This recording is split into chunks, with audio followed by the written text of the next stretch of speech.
আসসালামু আলাইকুম রহমতুল্লাহ এভরিওয়ান, দেখতে পাচ্ছেন এটা হচ্ছে কুমিল্লা ব্রাহ্মণপাড়া গ্রাম হচ্ছে মালাপাড়া, দাউলিয়া কামেল হজরত মহরম আলী শাহ রহমতুল্লাহ আলাইয়ের মাজার মাজার মসজিদের রাস্তা।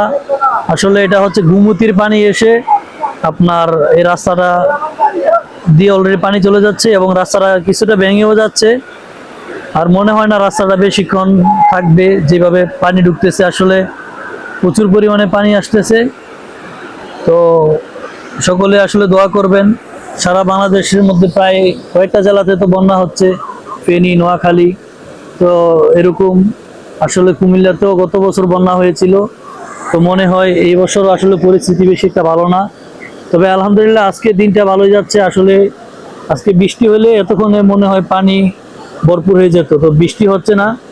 আল্লাহ তাআলার একটা দয়া হতে পারে। তো সকলে আসলে ভালো থাকবেন আর আমাদের জন্য দোয়া করবেন। আল্লাহ তাআলার প্রাকৃতিক দুর্যোগ তো আর মোকাবেলা করার ক্ষমতা কারো নাই, তবে আমরা যেন ধৈর্য ধারণ করতে পারি। আসসালামু আলাইকুম।